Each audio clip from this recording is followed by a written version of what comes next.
mechanical engineering. Then we went to MIS, computer sciences. We went to physiotherapy. We went to occupational therapy, and various aspects were covered. This time, what we have is we have PhD students, especially for PhD students who are looking to pursue their higher studies globally. And we have with us Dr. Vaidya, who herself has done her PhD at the University of Tulane, and she will be Hello. guiding us through all options in the US, Canada, and Europe. We have with us Kiran ma'am, who has will be helping us with Australia and New Zealand and looking at what kind of opportunities and PhD opportunities you can explore. Then we have Ankur Rupani sir, who is will take us through a very important thing called the entrance exam, which is GRE scores. So, guys, for a PhD student, it becomes even more, how do you put it, impactful or important, necessary to have a good GRE score, because sometimes many of these internships are based, have a higher measurable criteria. So there are a lot of more students applying for those handful of internships possible. And last but not the least, for the students who are looking at internships, maybe some semester or the starting semester probably could be unpaid, as in you would not get full course. So we have finance impact and COVID-19 impact, which I would be taking through.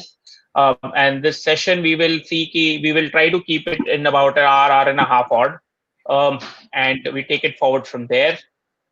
So, Vaidya ma'am, are you available, ma'am?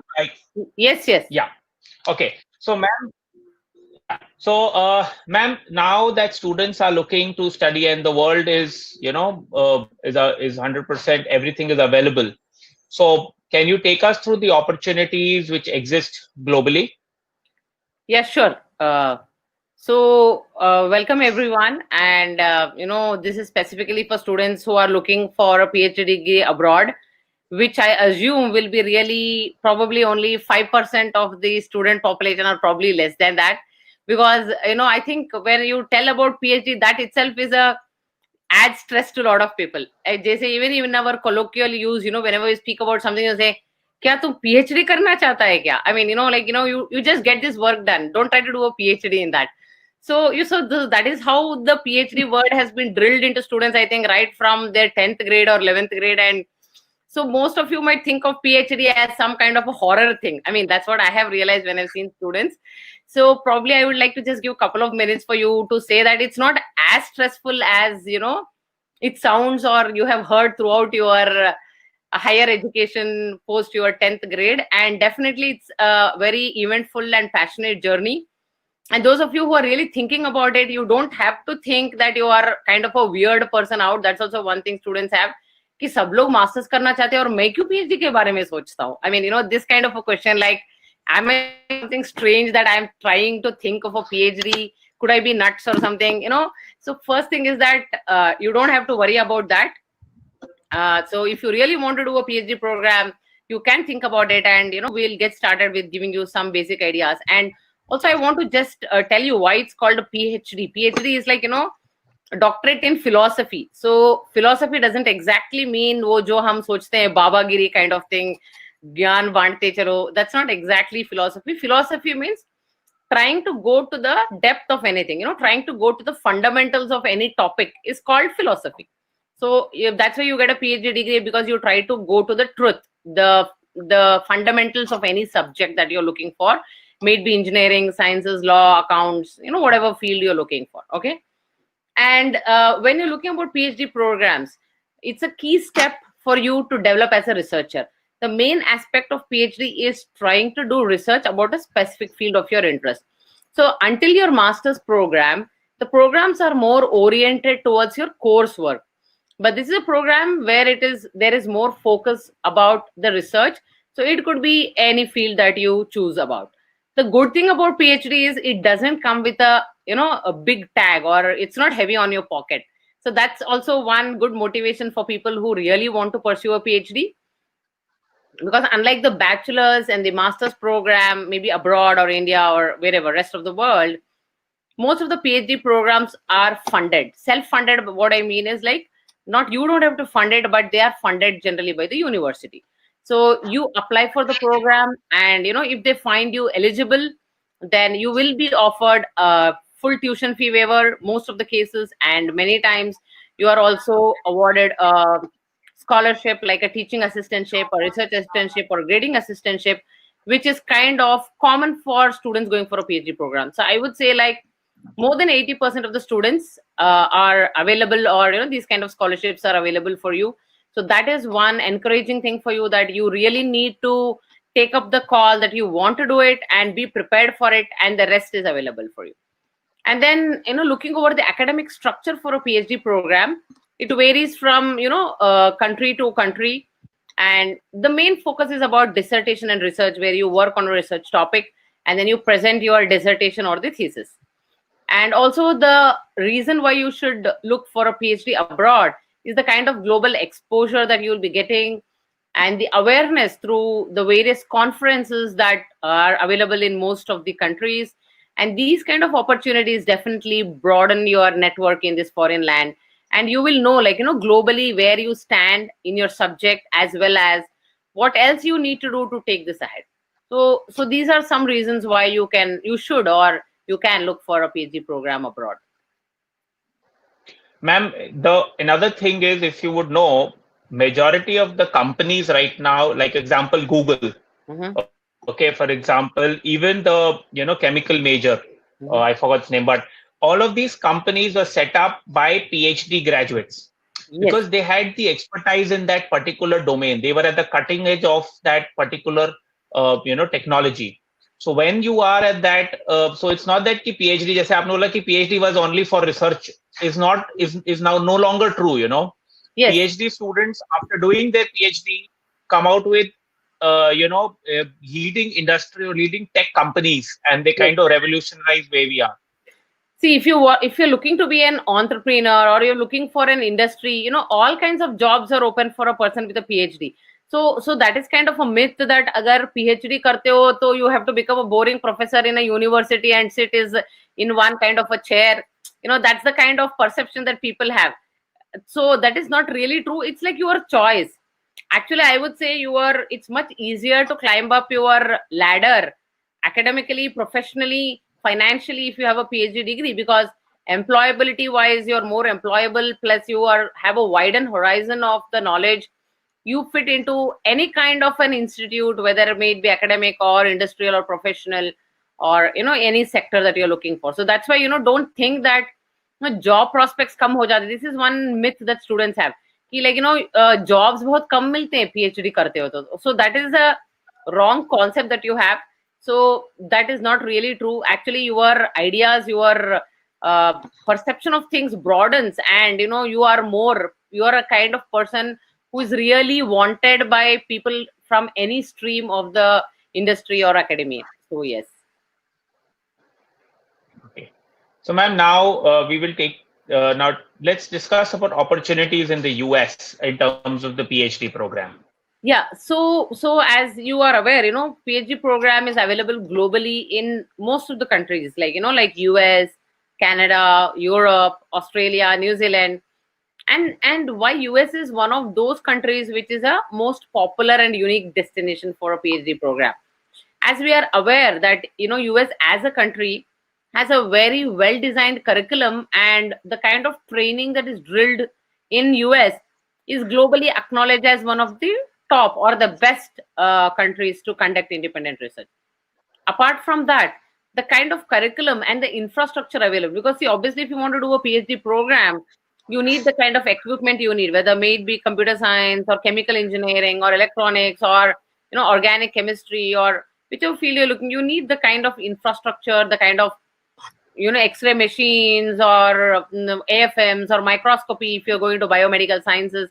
So those kind of infrastructure which are worth quite a lot, millions of dollars, that kind of infrastructure availability and latest technological development, that's also really required, because if you want to really be able to do a good thesis and get some good publications out of your PhD, you must have the kind of infrastructure that you require for this kind of a study. So that way US is definitely in the forefront of research. Apart from that, the structured approach to the doctoral program that US has defined on its own is, I would say, very, very upfront, or it's something that a lot of countries are trying to actually pick up from US, the kind of infrastructure they have or the curriculum they have.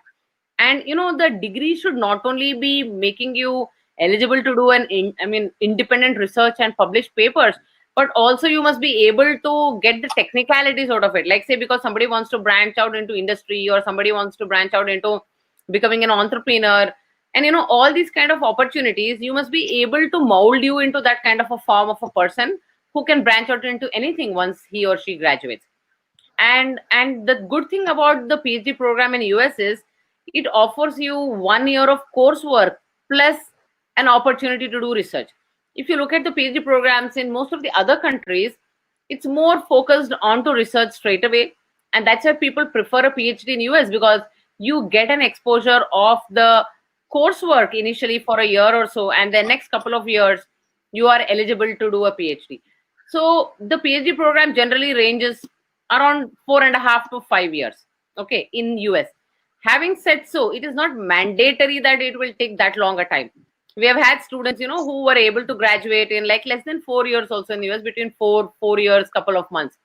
It all depends upon how well you are able to do your courses and how well you can adapt yourself to the research system and get started with your thesis or your research work. Yes. Okay. And a master's degree is not always mandatory to pursue a PhD program in the US. Many times we have students with a bachelor's degree also who are eligible for a PhD program in the US, but then you will have to take a 1 semester or 1 year of some extra courses probably which you have not covered in your master's program, and then you will be promoted to a PhD degree or for the PhD program.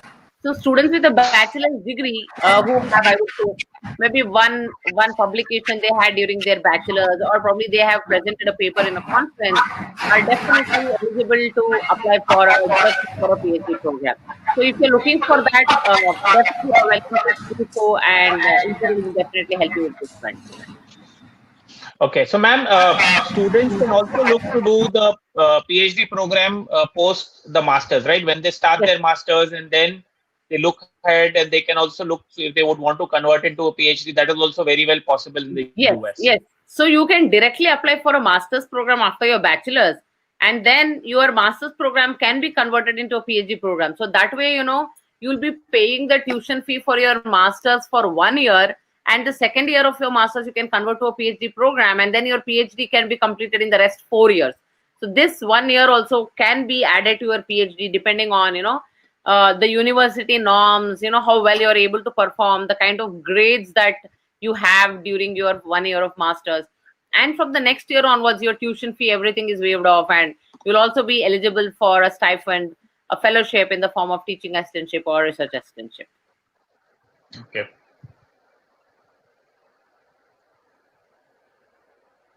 Ma'am, what about Canada? And how do you go about applying your PhD in Canada? Yes, I have just a couple of things maybe regarding US. I want to just wind up before I go to Canada, and that would be like the PhD program in US. When you're applying, some of the universities, they have something called a pre-application procedure, which would mean that you will submit an application to the university, your CGPA, whatever you have, your GRE scores, and other things. Based on that, the university would scrutinize applications and select a couple of applicants who are eligible to apply for the PhD program as such. And then once you apply for the PhD program, many times you will have to go through probably just one round of a Skype interview or something, where there'll be a committee or probably one or two professors who would interview you about what you're looking for, what are your future prospects, and then later take a call on your application. Because this is not required for a student looking for a master's program, but for a PhD program, generally I would say 80% of the students go through a telephonic or a Skype interview before a final call is taken about their admit. Yeah. So having said so about US, let's move to Canada, which is like just next door to US. And Canada is really one of the leading countries for a PhD program, specifically if you're looking for something like chemical engineering, petrochemicals, you're looking for polymers, because there are a lot of resources, resources wise, natural resources wise, Canada is really very wealthy in that aspect. So all these kind of, if you're looking for PhD in mechanical engineering or civil or construction management, all these aspects, Canada is really one of the good countries, I would say the best countries if you're looking for the PhD program. Apart from, the quality of education in Canada, you are also, if you're looking for a PR, or if somebody is looking for a permanent residentship or looking for a longer stay post your PhD program, Canada is definitely one of the countries that students seek for, because you definitely earn certain number of points based on the degree that you have. And I would say that getting a permanent residentship for a student with a PhD degree is quite straightforward in Canada, because I've had a couple of friends who really didn't have to even go through anyone. They just had to, submit their applications, and in the first shot, they were able to get their PR and other things done. Apart from this, the focus on research here is generally ranging between 3 to 5 years. So there are cases where within 3.5, 4 years also people have been able to get a PhD degree when it has come to Canada. And considering the expenses wise, I would say Canada is slightly cheaper with the expenses wise, and then your stay and other things are quite reasonable, and that way having sustenance wise, it's much better country. I would say if you're looking cost wise, that's also not a major issue with Canada. And Canada's appeal as an immigration destination has been increasing over the past 2 decades. And as we know, skilled workers or people who are really skilled in their specific field is what Canada actually needs. Canada is actually in need of youngsters who can really, I shouldn't say this, but kind of youngsters who can run their country, I would say, to be precise. So that way, they're definitely welcoming to students who are looking specifically for a PhD program. Visas, permanent residentship, and even scholarships are available plentiful in Canada. And I would say students should definitely look for Canada, even for students who are looking for fields like psychology or economics. I have known students who have been to Canada for a PhD program, and they're able to secure admits. The only thing I would like to mention about Canada, the approach is slightly different from that of US. In US, as I said, you'll have to submit your application straight away to the university or the department you're looking for, and then the department will take a call. But in Canada, what you need to do is you will need to get in touch with the professor directly. Like say if you're looking for biomedical PhD, or you're looking for PhD in psychology or PhD in mechanical engineering, you'll get in touch with the specific professors of that department of the university. Kind of email them your resume, your scores, and whatever CV you have based on your research aspects, and the professor will communicate with you what projects he or she has and what kind of a student he is looking for. And then sometimes they even ask you to give you 1 or 2 page write-up about the research they are interested in the student, or the student is interested to work on. And based on this, a call is taken. If he finds you're eligible, then you can submit your application to the university, and then straightforward just goes through straight because the professor has already approved it. So that's the only difference in approach between US and Canada. And couple of good universities, the top universities like the McGill and Toronto, all of them do require a GRE, but not all universities really need a GRE in Canada. In US, it's mandatory to have your GRE score ready when you're applying, but in Canada, it's not really mandatory if you're looking for a PhD program. But I would say GRE is highly recommended, because that would definitely help you to go ahead of the other applicants who are competing with you for this program. The point to be remembered, or students should really give weightage to this, that getting admit into a PhD program is generally competitive, or I would say sometimes even super competitive, because each department would have probably 8 or 10 seats or vacancies available where they can give a full tuition fee waiver and be able to fund you with a teaching assistant. So it's always advisable to go and start off these things quite in advance, like not wait until December or January for the deadlines, and try to get them started like maybe by end of September, October, and your chances of getting an admits with full funding is more, chances are much stronger if you get it started much earlier. Yeah. Okay, ma'am. So now we have Akshay sir, who will take us through Europe in terms of opportunities of PhD in Europe? Yeah. So hello everyone. Good evening. Welcome to this session on PhD today. So as Vaidya ma'am rightly pointed that getting into PhD is difficult. Okay, it is not easy. And when it specifically comes to Europe, वो और ज़्यादा difficult हो जाता है. Now it is not because कि मतलब वो वहाँ के प्रोफेसर खड़ूस है वो लेते नहीं है वैसा कुछ भी नहीं है ठीक है. So what happens when it comes to PhD in Europe? The professor are very selective and funding बहुत limited लोगों को मिलती है. जैसे for example we have a couple of students who are trying for PhD in UK okay they have admits but universities ने उनको बोला हुआ है कि फंडिंग खुद देख लो so that is a very critical aspect कि यूरोप में फंडिंग के ऊपर एक ना बहुत बड़ा क्वेश्चन मार्क है. See what happens when it comes to say PhD in USA, PhD in Canada, getting a full funded thing is easy, okay, but this is not the case with Europe. So we also had a couple of students जिनका first round में Europe के लिए they were trying for PhD in mechanical. So first round of shortlisting हो गया. Second round के लिए वो लोग जर्मनी भी गए थे, कुछ लोग जर्मनी गए थे, कुछ लोग स्वीडन गए थे. सेकेंड राउंड ऑफ इंटरव्यू वहां पे जाके भी दिया. At the end they got reject. So मैं ये कह के डराना नहीं चाहता कि पीएचडी यूरोप में मिलती नहीं है, मिलती है बट वो बहुत सिलेक्टिव होते हैं. Okay, you should have to have research publications in place. You should have that research का प्रोफाइल. और यूरोप में Vaidya ma'am will also agree to this, Europe में एक इंपॉर्टेंट कॉन्सेप्ट है रिसर्च प्रपोजल नाम का. दैट इज इधर a make or break situation. अगर वो एकदम टकाटक वाला रेडी है रिसर्च प्रपोजल, तुमको पता है कि तुमको किस फील्ड में रिसर्च करनी है, you know what you want to do in future, then only it is possible to get a PhD in Europe. Now talking about universities or talking about countries, Germany में जैसे TU Munich है, TU Chemnitz है, RWTH Aachen है. Okay, Switzerland में we have ETS यूरिक, EPFL. Netherlands में we have TU Delft, TU आइंडोवन.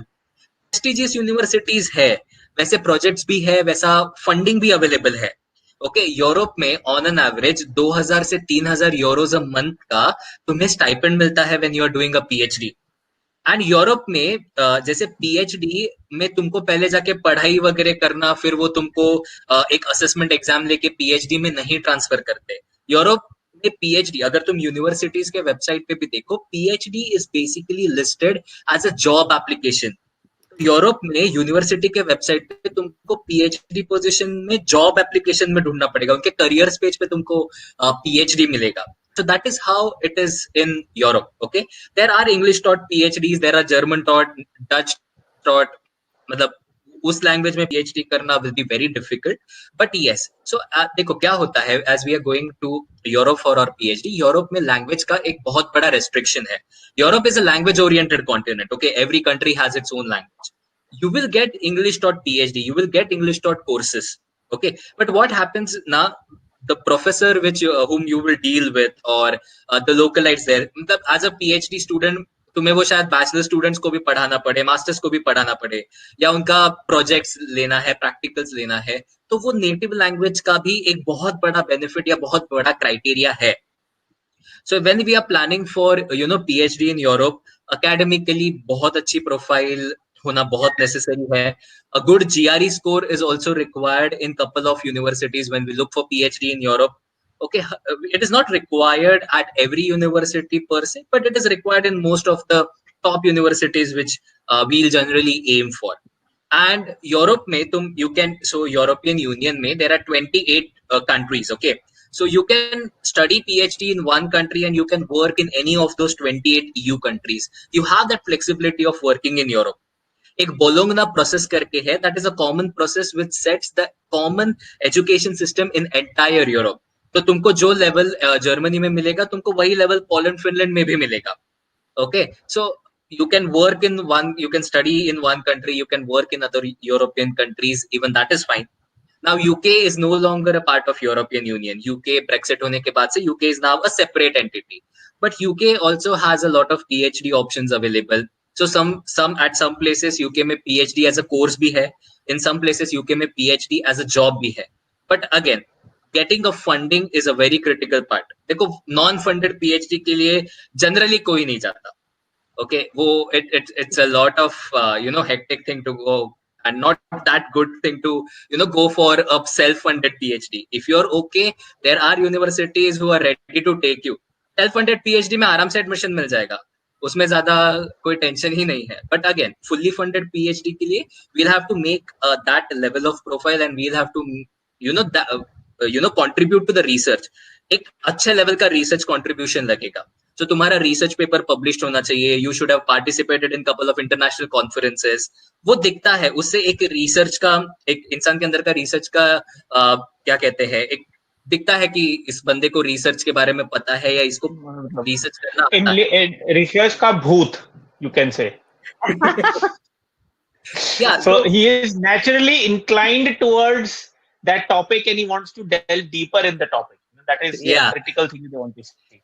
तो जैसे मतलब जैसे वैद्य मैम ने भी कहा कि पीएचडी को लोग एक बहुत बोरिंग स्टफ समझते हैं, एक नॉर्मल जॉब है, मेरे को एज अ प्रोफेसर जाके पढ़ना है. नहीं, बहुत सारी मेहनत रिक्वायर्ड है. पीएचडी खाने का काम नहीं है.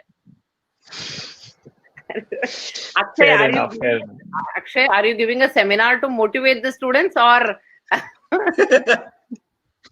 Very good. That is the hard truth. I mean, people should be mentally prepared before they go. That we need, but guys, believe me, once you get your degree, you will be the person who will be enjoying it for the rest of your life. And there will be a lot of people who will be feeling jealous of you. अरे मैंने भी किया होता तो काश अभी. They may not tell you, but they may be thinking about it. So you have to work those 5 years, but then you can enjoy the rest of the 55 years or 60 years, whatever. Yes. Okay, so now we have Kiran ma'am for Australia, and ma'am, what are the opportunities for PhD in Australia? Yes, hi, good evening, everyone. I hope I'm audible to everyone. Okay, great. Yes. So speaking about Australia and New Zealand, so Australia has, basically around 44 universities. These are all public universities, about 1 or 2 private universities. So when you compare the size and scale with US, of course, Australia is a smaller country. But some of these universities are really, really well reputed and recognized across the globe. Especially universities like University of Melbourne, University of Sydney, University of Queensland. They are really popular and very well reputed. And they do have a lot of, research going on in the universities. Generally in Australia, the research is more in lines of renewable energy and sports science and antibiotic therapy, biotechnology, and towards these fields. And they also, basically, Australia spends more than, I think, 6% of its GDP on the research. So when it comes to research, of course, it's a good option for students. However, as everyone has already mentioned before, it's highly competitive. Like getting into a good university for a PhD is really difficult, and you should have a good background, a solid background to state your eligibility for that. Now, Australia in a general perspective is one of the top 3 destinations for Indian students. So it is really popular because of their very hands-on and practical style of teaching, their methodology, and in a regular master's by coursework, they do have a lot of projects, internships involved. However, there is also for students who are interested in research, there's also a course called Masters by Research in Australia.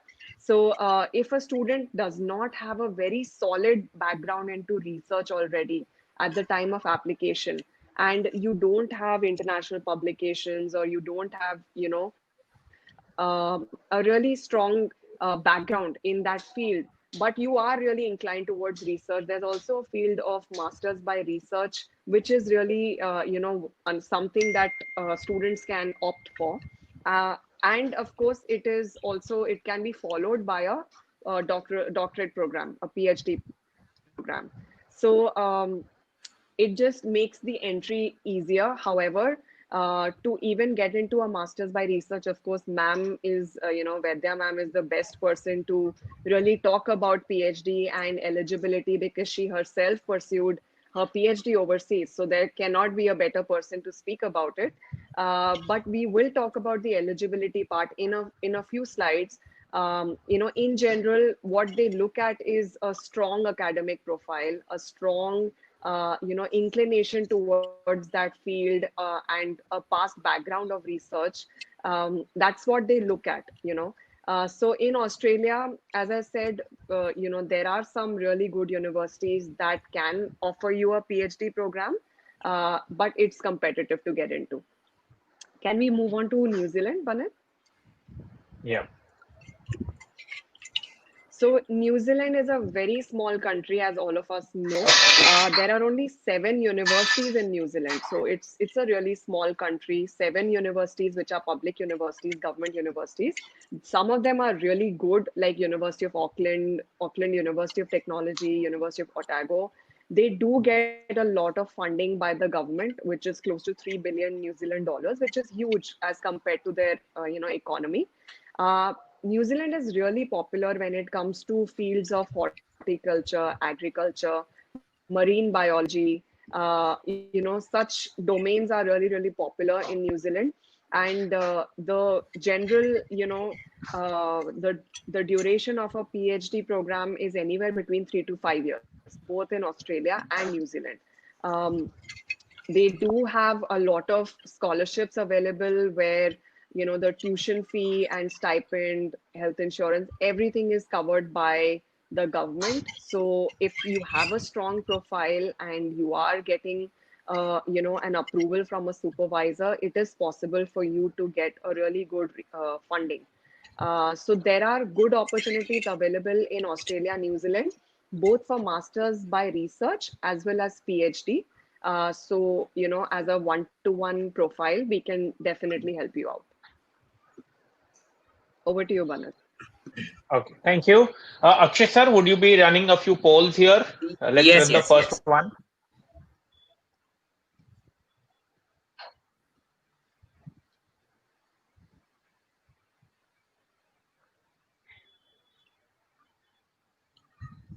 So guys, here is your first poll. So those who are on the phone will directly get the poll on their screen, and those who are on your systems, there is a poll section. There is a menu at the right corner, so you'll have to click on that poll. So let's first look at all the students who are there. Which year are they from? The second year, third year, or fourth year? Yeah. So we Guys, have got. I will. Hmm. So we have almost got the results. So there are 60% students who are graduate, 16% in the fourth year, 14% in second year. Okay. Okay. Done. The next. Yeah, I'm launching the next poll. So guys, please let us know which country are you most interested in.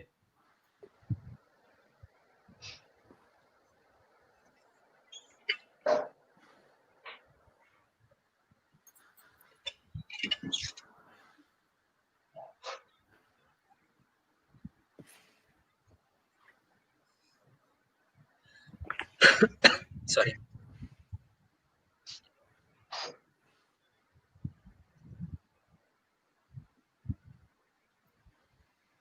Okay, I'll end this poll.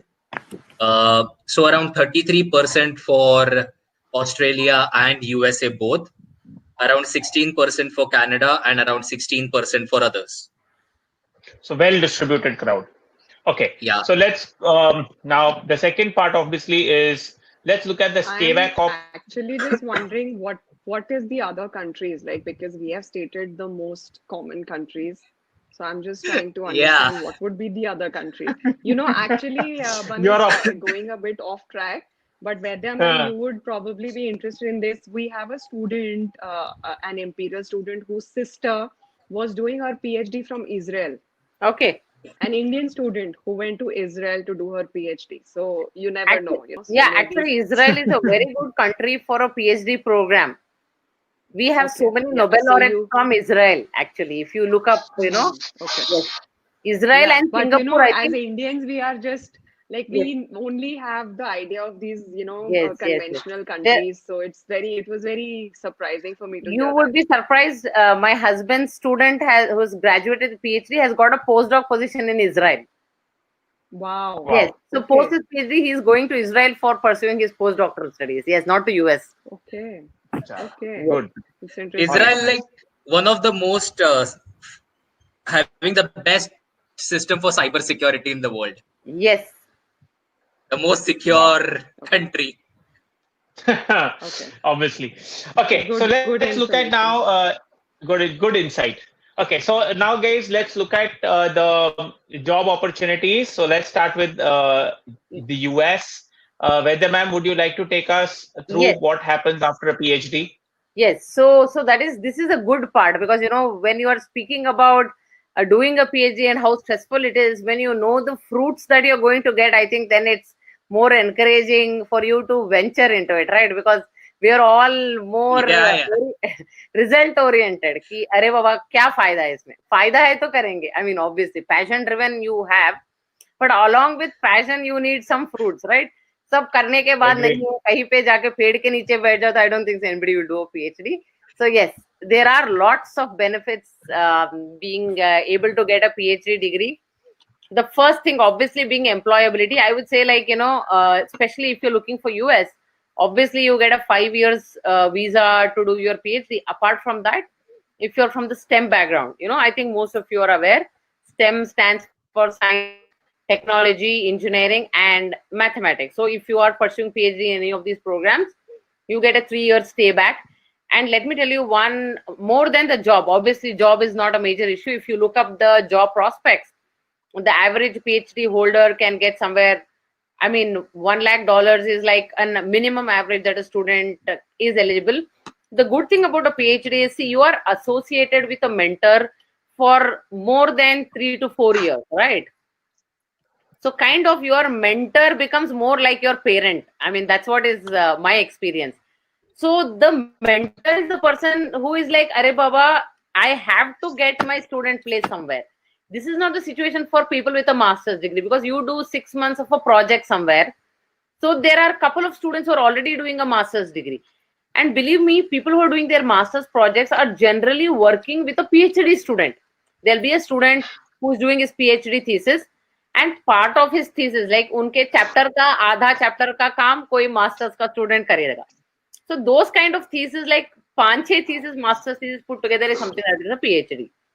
So your mentor is personally concerned about how to place you. That is like his major issue. And sometimes many mentors have sleepless nights also, trying to see मेरा student को कहाँ पे मैं job दिलाऊं.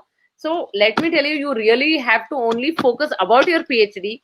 Your job is kind of taken care of, because the professors get a lot of funding for PhD, maybe from DST, Department of Energy, a lot of grants. So through their contacts, most of the time students are placed. Okay, so don't have to, I would say, 100% placement opportunity even before you graduate for a person with a PhD. Yes, I had at least 3 job offers before I graduated, but unfortunately I didn't take up any of those jobs when I was graduating from US, and I moved to UK for a academic position in London.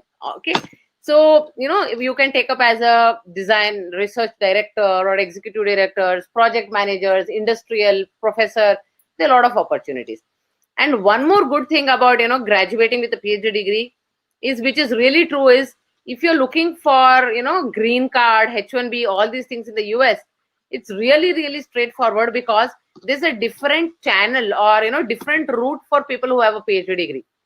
So it's not like you have to go through 2-3 attempts. 90% of the students with a PhD degree, first attempt में ही उनका H1B या जो भी whatever they are trying for green card, it gets processed. So that way also you are much easy for you, and financial burden, I would say, is much less or minimal. You see, if you look at a student with a master's degree, they graduate and they have this 30-40 lakhs ka loan which they would have taken, student loan, whatever, which they have to repay. But most of the PhD students, you would have finished your PhD degree without any loan, and apart from that, you have your funding that you have received as a assistantship or whatever. So you have a savings, you have a job in hand, and then you can easily get your PR or green card process. So I would say nothing more rewarding than this. Okay, so these are some of the definitely good benefits that people are not really aware. This is the thing that people are not aware that it's really beneficial to get a PhD degree where all these things are available for you. So definitely job prospects is not an issue, and I would say just get into it if you're looking for, and try to work on your profile so that you will be eligible to get a PhD program in one of the good universities, specifically US, Canada, or the countries you're looking for. Yeah. So there are some, mid-level PhD. So, ma'am, what happens when you do a PhD? You're distinctly at the end of technology. You're distinctly the guy to go-to guy in an organization for technology. अगर किसी को problem है, कोई biomedical बना रहा है, equipment बना रहा है, you are the pioneer in that. You are the front line in the technical way, not on the commercial side, but on the technical side, you are leading the company. So obviously, the pay scales are very high, very lucrative. Again, another pay scale thing. Yes, even now during this pandemic thing, that corona and all the things that people are worried about, obviously people are looking forward to scientists and researchers for vaccines, right? So it's like people are waiting, कब कौन से lab में vaccine बनेगा और कौन उसको release करेगा. Yes. So this is where the piece, even where people are trying to save their life, which is like the most important thing right now.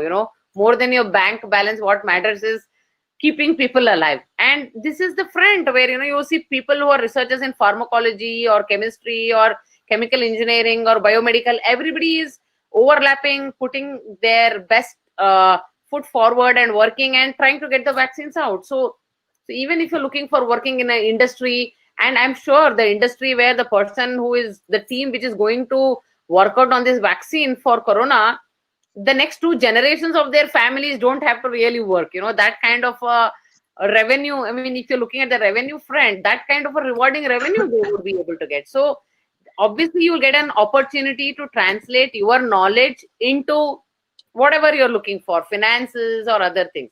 So even if you look at the US, the slide that is showing you, in the engineering sector or the physical sciences, the earth sciences also, like people who are into geology, geophysics, it's a very interesting field where people study about tsunami, the earthquakes, volcanoes, the tornadoes. And if you look at US, which is always hit by tornadoes and hurricanes, geologists and geophysics are in great demand. So if you're a person from earth sciences, definitely you should look for. And life sciences, obviously we know biomedical, microbiologists, genetics, cancer biology, don't have to name them. And then people looking into psychology and social sciences. And these couple of months of people staying lockdown, I'm sure a lot of people are going for online psychological, whatever consultation and things. So the more the world advances, the more there is a need for a psychologist or a psychotherapist, because people are going more insane, I would say. And there's a need for people who can talk to them, counsel them, and guide them.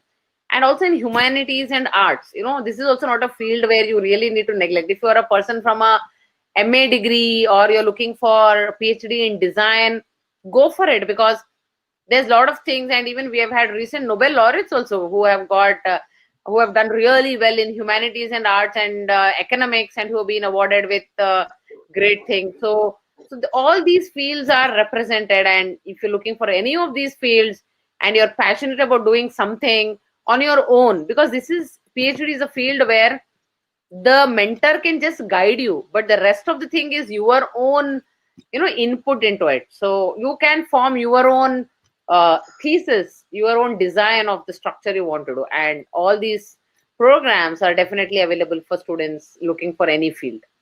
Yeah. After that we have Canada. So Canada, as such, we have discussed, is definitely a very good country also, next to US or on par with US. So students who are looking for a PhD program, I would recommend them that you should always probably apply for a couple of universities in US and Canada simultaneously, and not like try to demarcate between the two countries. Because if you're looking for a STEM program, if you're applied, the average salaries of a PhD graduate are definitely rewarding, close to $1 lakh, and per hour you have like a $50 whatever salary that comes up to. So you can even tend to work. You don't have to even work full time. I know people with a PhD degree who have been working part time and being able to make more money than their counterparts and being able to enjoy, work 3 days a week and you can enjoy the rest 4 days a week. 4 days weekend ka bhi situation आप कर सकते हो with a PhD degree. I know people who have been doing this and they can really make enough money to sustain and do much better.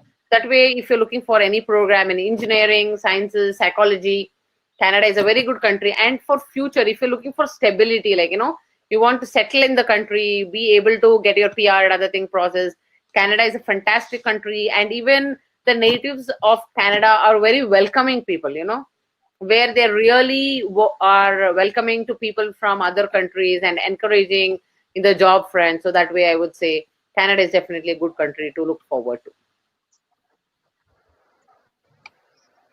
Just some of the average salaries in Canada, ma'am. So they're again on the higher side of completely.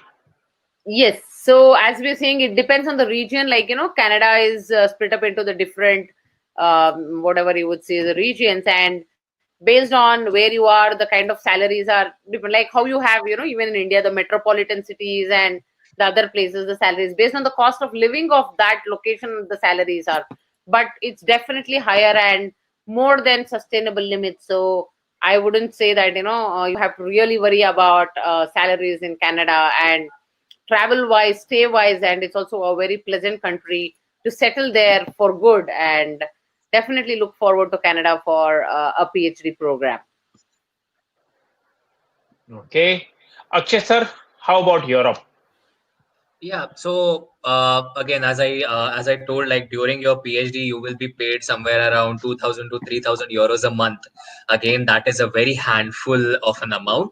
And yes, after completing your PhD in Europe, again there are a lot of opportunities. You can go into the research field. There are research labs where you can employ yourself with. You can be an academician. You can be in the college. So you have a lot of, and you can also come to the industry. ऐसा नहीं है कि मैंने PhD कर ली तो मुझे education domain में ही रहना है. No, you can go to a company at a very senior position and you can work there. Even that is possible. And एक स्टैटिस्टिक्स था ओवरऑल की 75% of the PhD students generally graduate successfully from their PhD. Okay, so and क्या होता है, the professor जिनके under तुम PhD करते हो, एज वैद्य मैम राइटली सेड, उनके भी कॉन्टैक्ट्स होते हैं. Okay, they are in this field for past couple of like 1 or 2 decades at least, so they have their own contacts. They have been placing students at different places. तो वो alumni network, वो PhD वाला एक अलग network ही बन जाता है. So there is no problem on the job वाला part. And with regards to stay back, see, now stay back in Europe will vary from country to country. Some countries it is 0.5 years, that is 6 months. किसी country में 1 year, किसी country में 1.5 years. जैसे Germany 1.5 years of stay back, Netherlands 1 year of stay back, Sweden 6 months of stay back, UK, Ireland, France 2 years of stay back. तो stay back will vary and depend from country to country. But जैसे मैंने पहले slide में कहा था कि you can learn and have your PhD in one country and then you are allowed to go and work in any of the European Union का countries. And this is basically the graph which shows कि कितने ज़्यादा लोग PhD complete कर रहे हैं every year in Europe. Okay, from 2000 to 2018. So yes, PhD में भी काफी सारे लोग जाते हैं, काफी सारे लोग PhD करते हैं. But yes, as we rightly said, a right mindset would be required. And बाकी job का वगैरह कोई टेंशन नहीं है. तुमको वीजा रिन्यूअल जितनी बार चाहिए उतनी बार हो जाएगा. PR is also possible. So that is fine. मतलब वो एक चीज है. Over to you, Banit sir. Thank you, Akshay. Okay, then we have Australia and New Zealand. Kiran ma'am, are you there?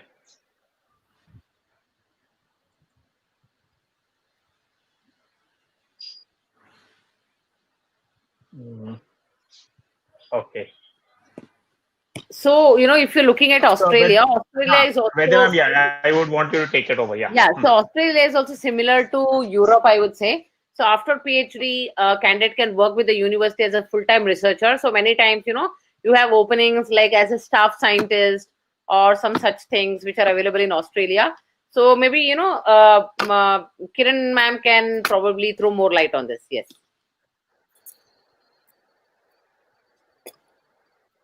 Ma'am, you're not audible.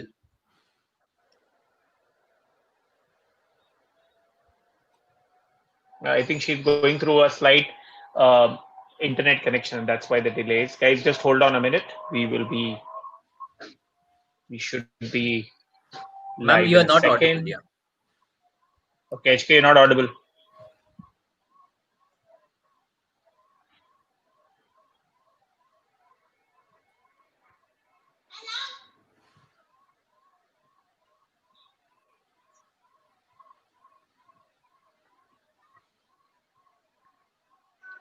Am I audible now?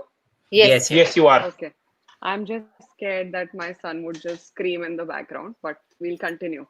So, yes, as ma'am had already started that as a PhD candidate, of course, if you are able to pursue a PhD and you are completing a PhD, getting an employment is really not a problem. So a lot of times, like actually, around 50% of the candidates are usually employed by the university or they work for a research lab or an institute, as other presenters also mentioned. That's usually the most common form of employment. And other than that, yes, you can get into the big corporates, you can work for government organizations, you can work for non-profits, you can work for small startups. So that is how in Australia the demography generally is. And the salary is pretty handsome. As you can see, anywhere above 120,000 is easily possible for a PhD candidate, because it is not very common for someone to pursue and be able to complete a PhD. So of course they are very sought after. Can you move on to the next slide, Banat? So as I said, these are some of the most, commonly, common employers of PhD candidates. So the general sectors, as you can see. Can you go on to the next slide, Banat?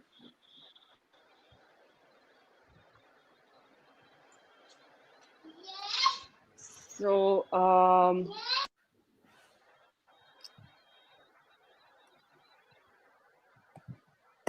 Hi, Karan. Can you yeah, see? Can you see my slide? I can see it. I can see it. I was just Yeah. waiting because of. Anyway, so as you can see that general employment sectors are within the engineering domain, computer science, mathematics, anthropology, and sociology. These are the most popular domains of pursuing a PhD in Australia.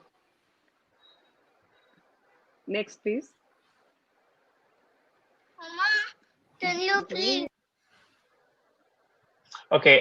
So we'll, in terms of New Zealand, so there are no restrictions to working hours for New Zealand and for PhD students. In fact, the average salary is about $78,000. Obviously, differs from city to city. So the bigger the city, the better you have in terms of pay scales. In New Zealand, the major sought after PhDs are related to fields like where nature is involved, geological research, or any kind of even plant or anthropology or any kind of things Agricultural which are based, related, yes. agricultural based, etc. So that Yeah. is what is sought after in terms of New Zealand.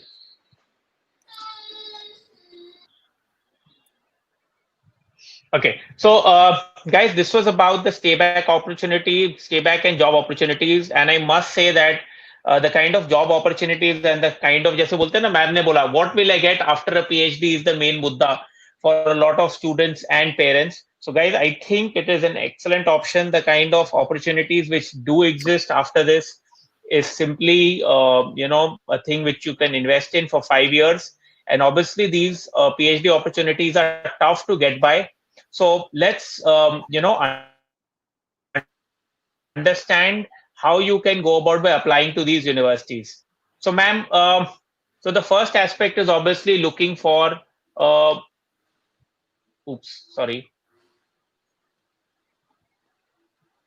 There is just one sec. Why did it move out?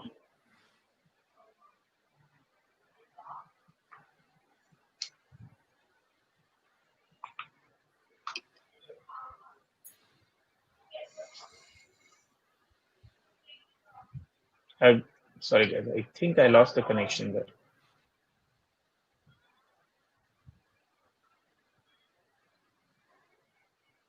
We can hear you. Yes, you can.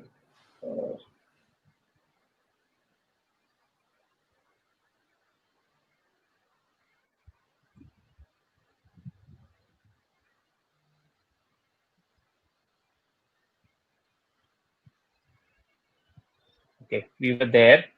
Let me just see whether.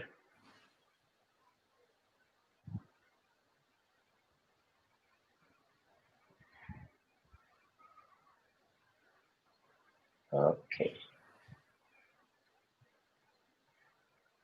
Okay, is my screen visible again? Yes. Yes. Okay. Okay, sorry guys.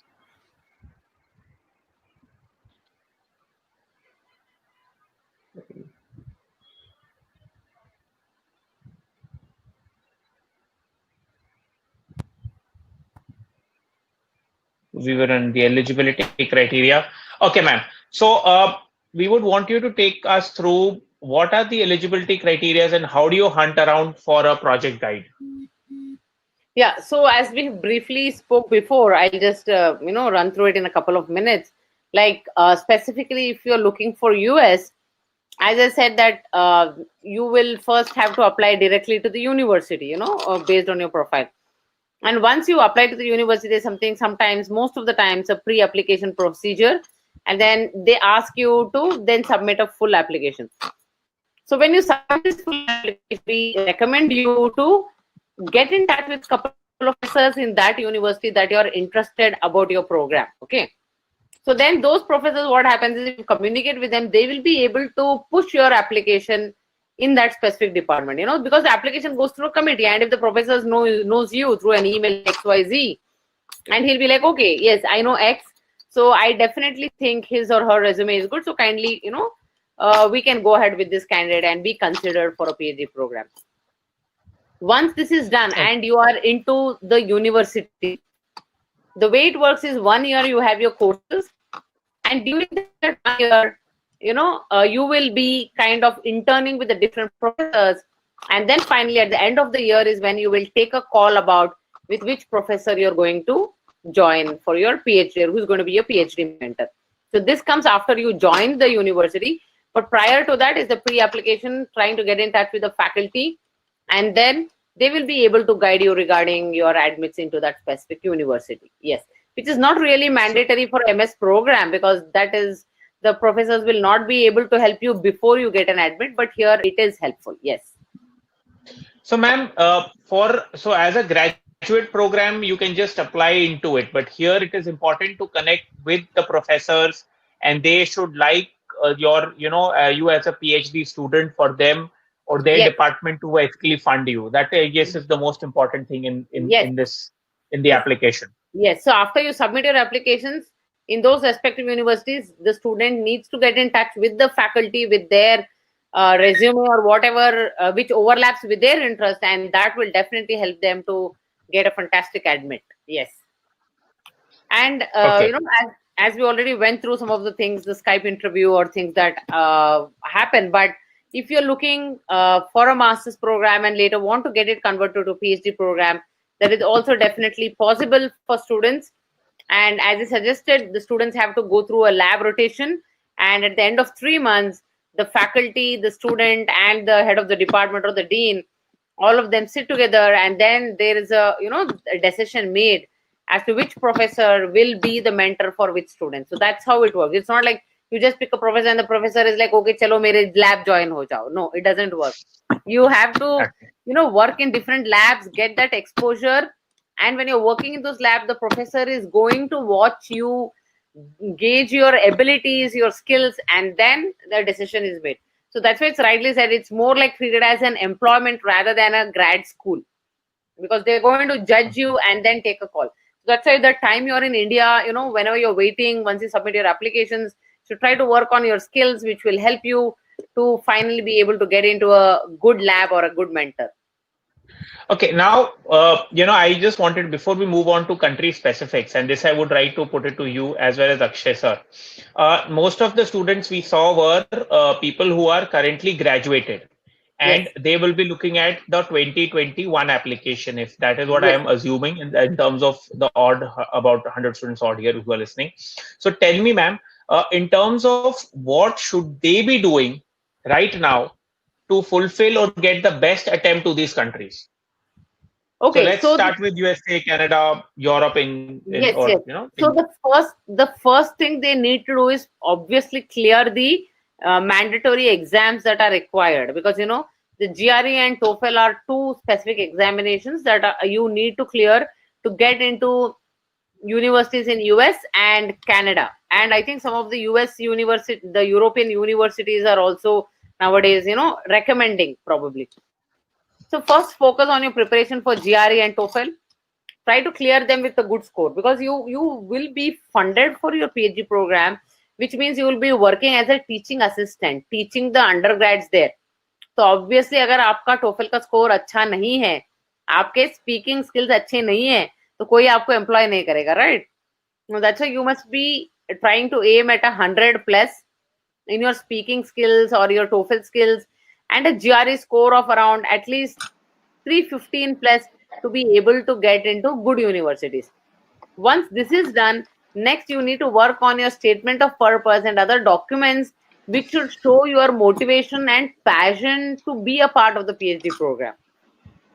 Post which, if you can, you already have some of the research work you have done during your bachelor's or master's degree, and if something can be communicated as a paper or a research conference thing, try to do that. ये GRE का इसका पढ़ते पढ़ते साथ में you can write your review paper and submit it. So when you are submitting your application, you can claim that one of your article has been accepted for a publication or for a conference meeting. So all these things will help you in your application. Yes. perfect. Akshay sir, how about Europe in general? What would you suggest students look at European, the guys who already passed out or the guys who are in the final year? As majority of our, about 50% of our crowd is both of them. Yeah, so specifically for Europe, as Vaidya ma'am rightly said, एक अच्छा academic profile होना बहुत जरूरी है. And apart from that, research publications are the key getting into Europe. So research publications है, if you have patents on your name, एकदम एकदम अच्छी चीज हो जाएगी वो. Okay. That means you're God. Yeah, yeah. So if research publications are very important, very crucial, GRE, couple of top universities will always need a GRE, but not overall not required in Europe. If you're aiming for the top notch, like say top 20 or top 30 of Europe, pura Europe, then GRE will be definitely required. Okay, and a master's degree recommended hai. So whenever we basically discuss about Europe, so again bachelor's degree पे Europe में कैसा होता है ना, for PhD they say कि तुम्हारा इतना credits complete होना चाहिए. So bachelor's के साथ if you have already completed masters, so you have earned more number of credits. So chances of getting into a PhD is slightly higher as compared to direct bachelor's के basis पे PhD. And SOP, LOR, resume, transcripts, ये सारे documentation तो they are common between country to country. But yes, this is the overall profile required for Europe. Okay. This is the other universities. Okay. In terms of say Australia, New Zealand, in terms of the application process, it doesn't really change. Globally, it is the same thing which is required in terms of say the application, which is your academics plus a research bent of mind, which gets shown by various publications and research. So Australia itself gives you the same kind of opportunity. And all you guys out there, the important aspect here is that no GRE or GMAT required to apply into Australia. So that's the positive sign there. You have called the group of G8, which are the G8 are like the top 8 universities in Australia. If you're looking to apply to them, and they are heavily funded. So in UK, like you have the concept of the Russell's group of universities. Russell group of universities are top 20. Akshay, correct me if I'm wrong. About 20, 25 or top universities in there are the UK, 24 wherein they have universities in the SL group. 24 universities in the Russell Group, which have all the government funding. So that's where we come out, and that's where it happens. Uh, Ankur, I guess your voice is a bit this thing. There's some background noise. Yeah, is it okay? In terms of Vaidya ma'am, I guess what can you do a PhD on, and what are the courses and specializations? Yeah, so we were, I think, all through the seminar, people have been throwing light on this, but here is, somewhere where you have concisely where people can look into electrical and computer engineering. We have had even last year a couple of us students who went for a master's program, and then they were interested in a PhD, and they did get it converted 2 semesters down the line, a master's program. So computer engineering, electrical engineering, biomedical, obviously biomedical and bioinformatics, all these are the need of the hour. Humanities, physics. I mean, even people from sciences background, people who have like a MSc in chemistry, mathematics, or biology, all of you are eligible for PhD programs, and information technology, mechanical engineering, and people even with business administration. If you're into psychology, if you're into any other thing like economics, all these programs you are definitely eligible. Law, the PhD programs. So name it, you have it, guys. So you really don't have to worry कि कोई दूसरा आदमी नहीं कर रहा है, ये हो सकता है क्या, नहीं हो सकता है क्या. So I would say leave all these thoughts aside and try to do it. Go for it. So that way it will definitely work. Yes.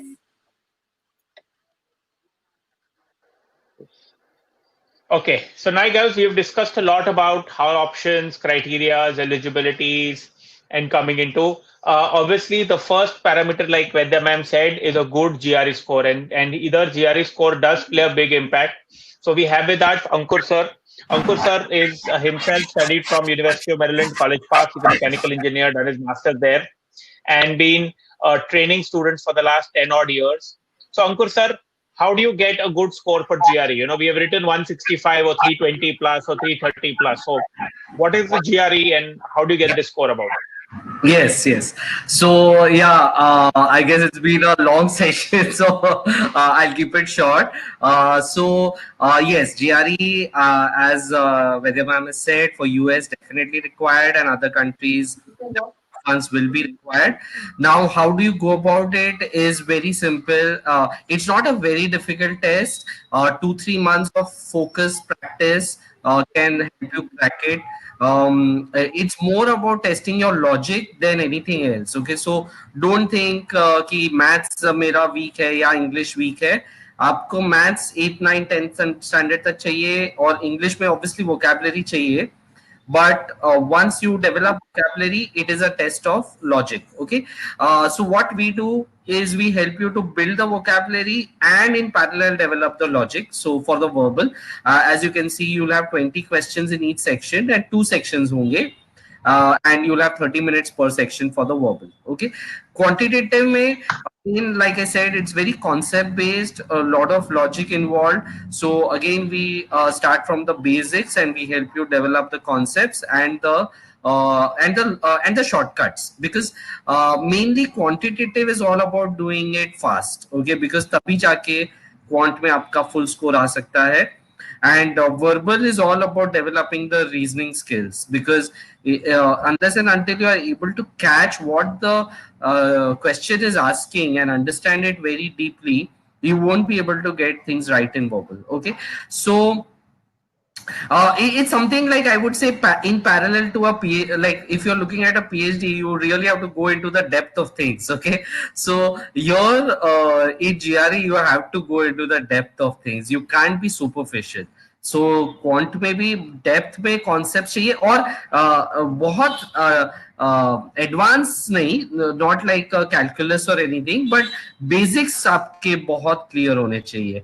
So that's what GRE is all about. And then there is a essay also. We train you for that also at the beginning. So there will be 2 essays. Now that score is separate. Okay, the 340 score is separate and the essay score is separate. Typically, your universities are going to ask for maybe a 320 plus GRE and essay score of 4 plus. So yeah, we can help you in achieving that. What about TOEFL? Now, Vaidya ma'am also mentioned that as a PhD student, you will be, teaching lower classes, and that's what you'll be so involved in. So, Yes. how do you look about cracking a good score in the in TOEFL? Yes, yes. And yeah, actually, that reminds me to share that even your GRE verbal will be important, because they will be looking at that also if they want to give you a teaching assistantship. So, and TOEFL definitely will be important. So, here it is reading, listening, speaking, and writing. And this is not as difficult as GRE. It's basically a different test. GRE is not testing English, it's testing your logic skills, and TOEFL or IELTS are testing your English skills. And when we talk about English skills, that is reading, listening, speaking, and writing. Now, what we do is we just develop these skills by practicing these tests for TOEFL and IELTS. So in our classes, we practice them, and the faculty gives you feedback and you improve upon it. So there is a very there are strategies to solve all these things. So reading passages, there are strategies to solve it very quickly. Then there is speaking, there is a strategy to structure your speech in you have to speak in like 2 minutes. So there are all these small tips and tricks which we teach in the class, and you can easily score 110 plus.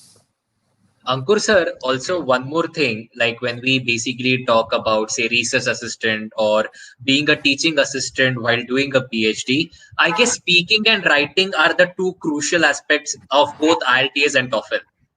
Yes, exactly. They will definitely look at that, because one thing, see, when they do, if you look at the listening part, you are going to listen to some lectures or conversations, academic conversations. So one thing they want to know is that you are able to listen and understand the academic conversations. And like you said, speaking and writing, they want to judge, how good you are. Because suppose they give you a TA, they want to make sure that your whatever you are teaching is students can understand, because as a TA you will be a TA for a faculty who will be teaching the undergrad students, and so you will be teaching actually the undergraduate students. Okay. In terms of IELTS, can you quickly run through IELTS and maybe the difference between IELTS and TOEFL, sir? Yes, so IELTS, TOEFL, both similar tests, both are testing the same four skills, but TOEFL is completely computerized while IELTS is not. So there is someone who actually takes your speaking, section, and so that is one big difference. And then students do find that IELTS is a little bit easier.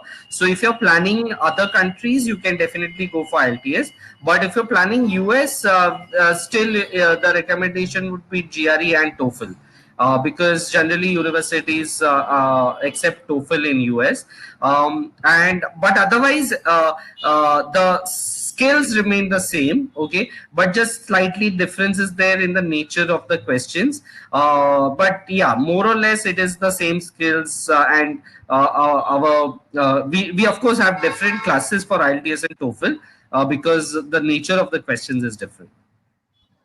Thank you, Uncle Sir. Guys, now I run through the finance bit. All you guys who are looking at a PhD, obviously you will be looking at full funding. But sometimes what happens is maybe the first option or the first semester, or sometimes you get a opportunity to do a PhD, but they're not ready to fund you upfront. मतलब वो बोलते हैं बाद में करते हैं. And this sometimes happens in the US, sometimes in Europe, sometimes in this. So for all you guys, for a PhD student, which is a master's plus PhD, you would probably get a loan from all nationalized banks, private banks, NBFCs. Usually this loan will be against a property and against maybe a parental guarantee. Sometimes you can get a loan in without parental guarantee or without property itself. Now that is important. So funding options exist होती हैं, आप उसका फिक्र मत करिए. Even to partly finance और partly put it, there are funding options available in PhD. The best part of PhD is after a while, after maybe the year 1 or year 2, guys, you will be able to repay back the loan purana wala. So things are very in terms of financing options for a PhD student it is not very tough. You don't land up with a huge saddle of debt after you pass out. Like master students, average when they get out of their unless they take a free course, as Europe में obviously free masters है, etc. But when you they saddle up, they उनको at least loan होता है 50,000 से लेके $100,000 तक. Now इतना amount वो लोग जो होती है PhD student वो लोग नहीं देते. So this is an important thing for all you guys out there, and you can look at this. Now in Sir, terms I would of the world economy, like to. yeah, Sorry to interrupt, sir. run a Sir, poll. I would like to run two polls here. Oh yes, we forgot that actually. Yeah. So, guys, here is the poll. So the question is, are you worried about COVID-19 limiting your overseas studies options?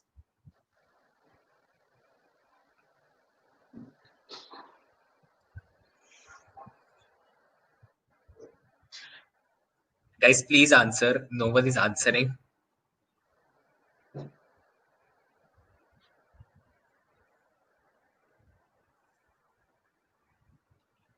Bandit sir, 100% of the attendees have said that they are worried. Oh my God. So, okay. So maximum votes are for 4 and 5. Mm-hmm. They are concerned. Some are concerned. Okay. Some are very much concerned. So I would like to run one more poll here.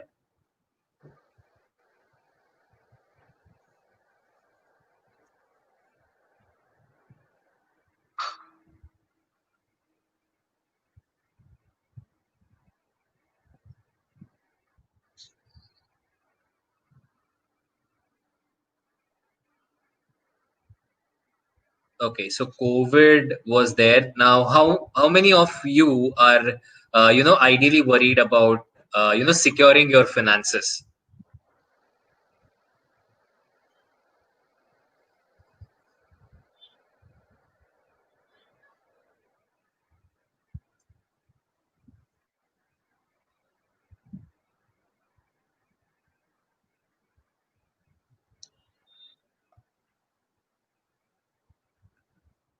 So Bandit sir, around again the votes for 4 and 5, 66% for 4 and 33% for 5.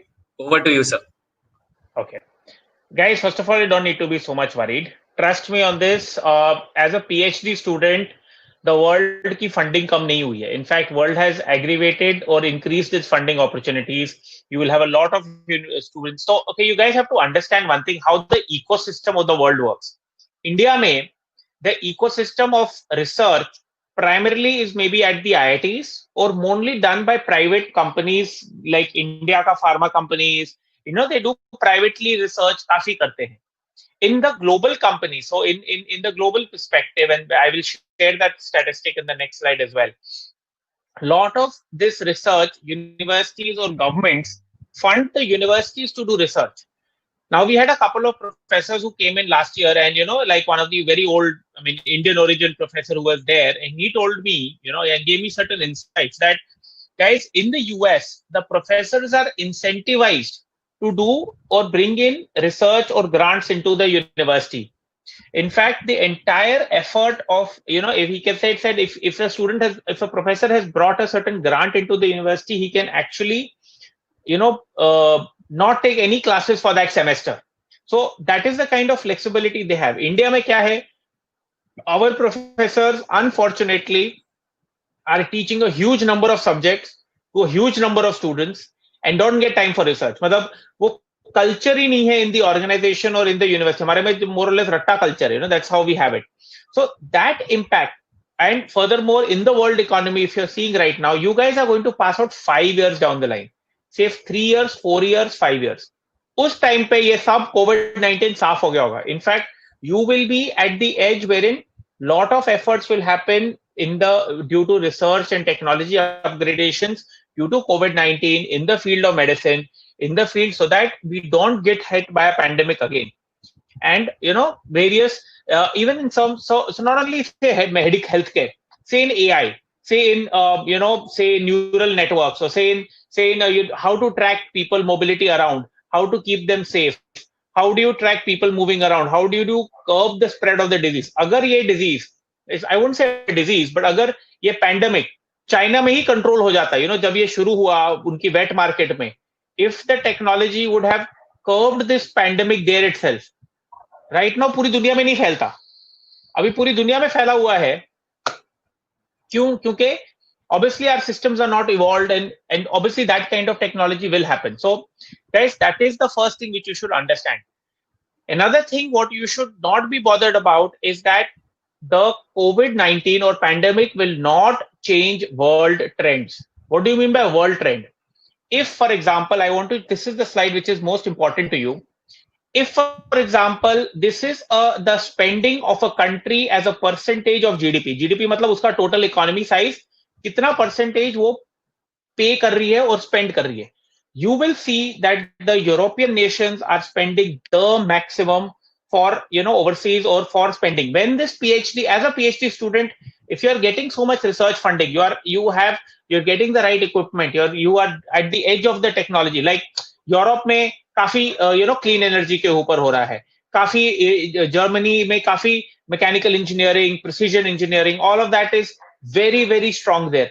US quantum physics, quantum computers, anything name under the sun, everything is then maybe Australia, New Zealand में forefront of their nature, minerals, all of that. So a lot of these things are happening, guys.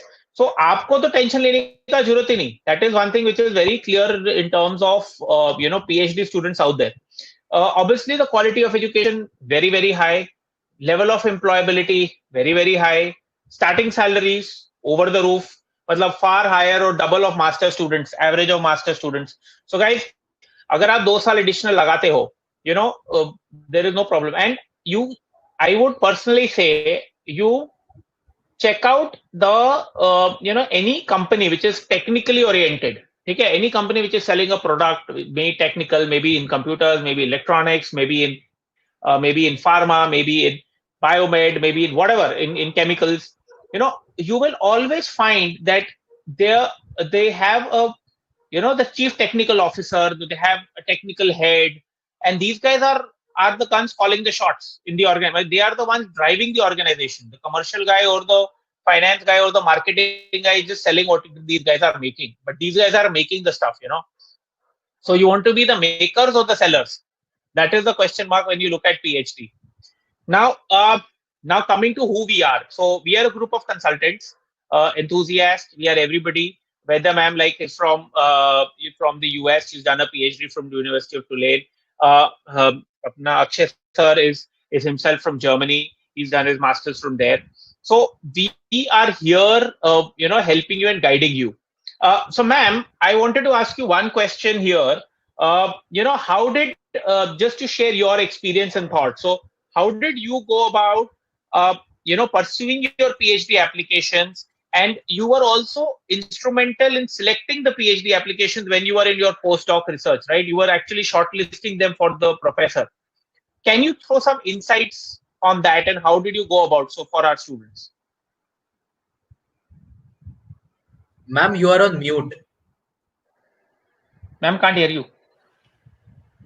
So when I applied for a PhD program, obviously I also had to give a subject GRE. So if you're looking for a PhD program in some fields of engineering and some fields of sciences, the university expects you to appear for a subject GRE examination also. So that's like, other than GRE TOEFL, you have this AGRE where you have a topic related to that, and you'll have to have some MCQ questions, and then you have to clear those things. Then obviously I went through this round of interview and what I was looking for, and the university's interest matched with my field of interest. And that's how the PhD got started.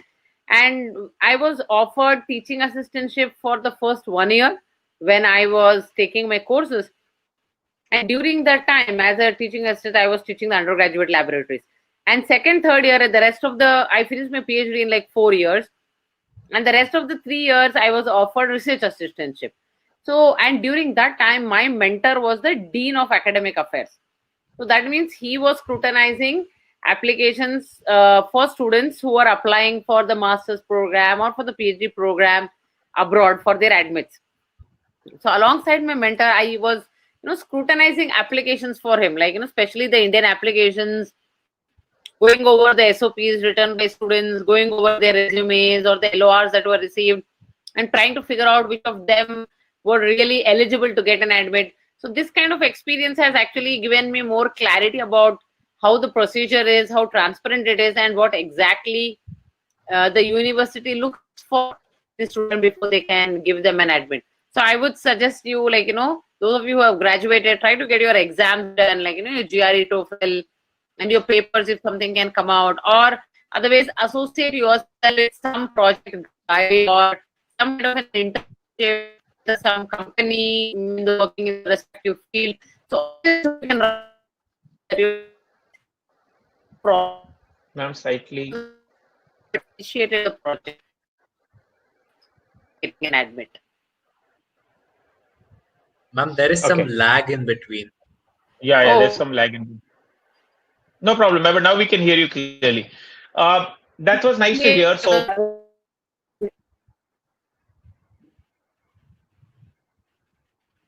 and there is a lag. even now you're having an issue. No, no, no, no. Now it's okay. Perfect. Okay. Okay, so that was nice, ma'am. That was insightful.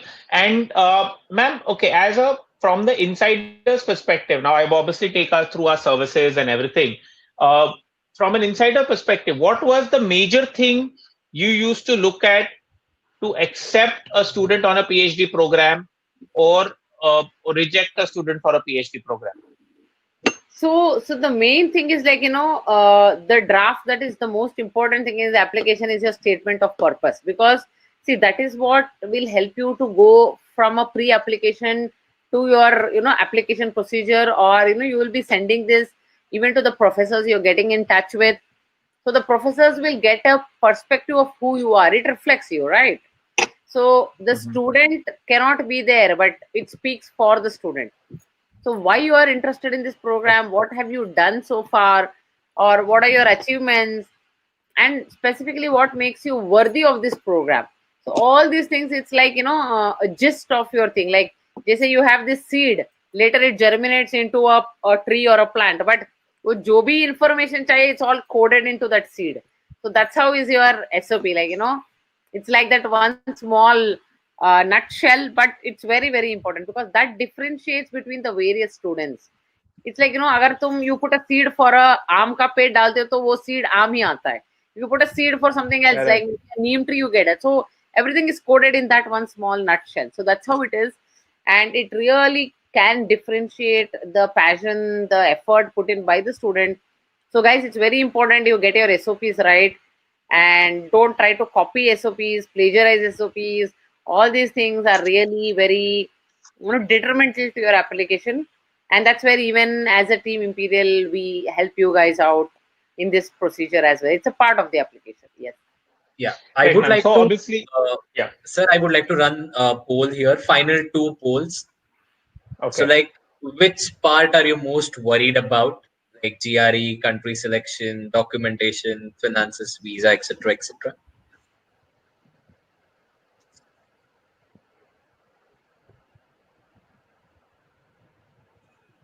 So for now, 100% students are worried about country and course. Okay, now it's split 30% for around GRE TOEFL and around 65% for country and course selection.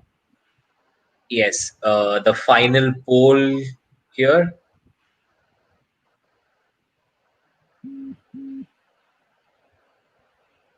Yeah, so here you go. The final poll, like, which imperial branch is closest to you? We have 3 in Mumbai and 2 in Pune.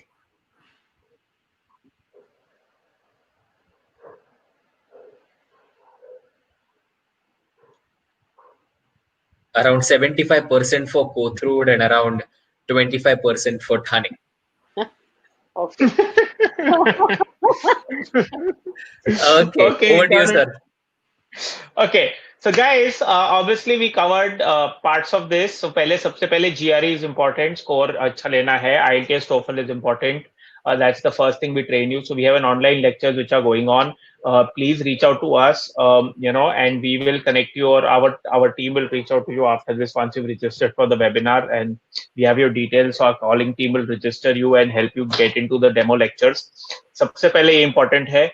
Counselling में जैसे ma'am ने बोला documentation is very important, especially for a PhD student, because you will have students come having similar GPAs, having similar GREs, and kind of similar kind of a a profile in terms of say the research papers and etc etc. So it is very important to understand what you want to gain, and it's a 5-year commitment. That is the important thing. It's not like a 1 year 2 year you come in, you go out, you just get trained and some skill and move out. So it's a 5-year commitment for you and the university. So that is why that makes it very very important for you to understand. And obviously there are many ones who many universities who have rounds of kind of interviews trying to understand what you are, how you are going to be there, because they don't want to you to leave midway, right? You don't want to get frustrated and so no, I'm quitting now because I can't handle it. Obviously then the university, what kind of research is happening in, what is happening, how is it going, we've all been there, done that type, so all of us will help you on that. After that is the admission guidance. The admission guidance is obviously concerned with all sort of financial assistances, the travel, the visa guidance, all the mock interviews. In fact, this week we have just started with emergency mocks, and I'm proud to say we are one of the few consultants who've successfully got 100% visas as on date, and a good number of them in fact. So I would not want to say the number though, but a decent number you can say of across the board. And they are approved as well. It's not just about All booking the slots. so They have 100%, approved. 100% approved. We don't have any rejection as of date. Touch wood for that. In terms of PhDs, we have sent a lot of students globally, in material sciences, in polymers, in PhD economics, and you name it, the university, and probably we would have sent in terms of what we are there. So a wide variety of things, it's just not limited to what you are interested in, but a lot of things as well. Mechanical engineering, biotechnology, biomed, polymer sciences, again electrical engineering. So a lot of these universities which are there. In terms of we do keep on conducting frequent Facebook and Instagram channels. Now what we do there is try to unravel the truth. This is not a WhatsApp group wherein धमाकेदार news हम नहीं देते, हम actual news देते. So that is what we try to do. We try to understand. So during the COVID-19, we were one of the few people who had about 90 odd sessions with students trying to understand ground realities in various campuses across the US and the globe. So that is what we did. That's where we are in terms of overall structure. And we have our 5 offices. All of you guys, ma'am and Akshay sir both sit out of the Kothurud branch. So ma'am sits full-time out of Kothurud and Akshay interviews between Kothurud and Hinjewadi. Thane branch, we have Rahul sir and even Akshay sir who comes into that branch. So you can take down their numbers. Please, all of them, give us a call. Give us a call on top. Reach out to us. We can help you and put in the details in place. It's been nearly about 1.5 hours. We kind of overshot the time. मैंने बोला था 1.5 घंटा लगेगा. Obviously, depending on this thing. So you've been a patient audience on a Wednesday after evening. In terms of things, I guess we are more or less close in our session. Guys, I cannot see the screen. Are there any questions which we need to be addressed in the ask no, section? sir, not really. Okay. So guys, if you have any questions, you can put them in the ask section for another 2-1. We will be here another for another minute odd. But if in case there are no questions, then and we have covered a lot. Trust me, we've covered a lot in the 1.5. So one student is asking, is there a certificate which we'll provide for this session? Okay, so these sessions technically do not carry any certificates. We are providing certificates for our session on with the universities, which is tomorrow. No, which is on Friday. There'll be a session on Friday with the universities. That's the one we are providing for. This session typically it's more of an information-based session. So. Yeah, and one student was asking like, what is an unscored section? So guys, GRE exam में ना एक section ऐसा आता है, वो quant या verbal होता है, वो पता नहीं होता कि वो कौन सा section होगा. So on the day of exam, you will have either 3 sections of quant or 3 sections of verbal. So एक section extra आता है, you would not know कि कौन सा वो section है जो score नहीं होने वाला. So that is basically the unscored section. And one question which we have, I have received admit for low ranked US university around 700 rank and high ranked university in Australia and UK under 100. Which would be the better choice for computer science? I would suggest, guys, this would you would have to come down and we can discuss in person, because see, it's not about the ranking, guys. It's about what kind of course curriculum and what kind of outcomes are you looking from that. And obviously, in terms 700 rank or 100 rank, there. So US. Okay, so first of all, let me take you through this. US has 5,000 universities. So 700th rank is still the top 25 or 30% of the universities, right? UK में और Australia में total 100 university है, तो उनमें top 100 means you are again in the same range. As a percentage of the thing, you are in the similar kind of a bracket. So I mean, we would not want to discuss this on a public platform with another like whatever people there. So reach out to us, and we can try to figure out what is best suited for you. Okay, one final question. I've completed my MBA in marketing and I'm looking to pursue PhD in marketing and management. Can you share some insights on it? So definitely PhD in marketing is available in a lot of universities, and I would say, Canada, US, and specifically Australia are one of the good countries you're looking for. So we have had even students in the past who have, been there for this kind of a program. So you can definitely look forward to go through the GRE TOEFL procedure, and you can also get in touch with us and we can discuss with you and throw more light about the timeline and how you need to get the things done. Okay, so we are ideally done with the questions. Yes, and I think during the poll there were students who said that they were really anxious about the courses and the country, that that was a more major concern. Yes, 66%. So that is one thing that I would say, that you cannot take that decision in a hurry or something. And for this you need professional guidance, maybe professors or consultants or anybody who has a degree, because you need to sit down and really chart what course you're looking for, what program you're looking for, and which country is really best suited for it. So then if such a thing is there, as even Banit sir said, reach out to us and we'll be able to give you clarity. And you really don't even have to come to our offices now. Because of COVID, we are even having virtual video calls and video sessions with students and your parents also, because your parents also might be concerned. So you can just log in with your parents and you'll be able to talk to us. We can give you a slot where we are available and you can discuss with more clarity right from the ease of your own home, and your parents also can get the benefit of what it is, and we'll be able to guide you. Yes. Thank you, ma'am. Thank you, Akshay, for your insights. I guess the session was pretty helpful for the students, for PhDs. PhD students तो बेचारे COVID-19 is the least impacted, because 3-4 साल के बाद COVID-19 क्या था, maybe it will be remembered, but it will not, but it will be also forgotten. Like हो गया 2-3 साल हो गए, बात गई रात गई. Okay, so anyways, thank you guys, and we will now move out of the session. Yeah. Bye everyone. Bye everyone. Bye bye, and hope to see you guys. Yeah.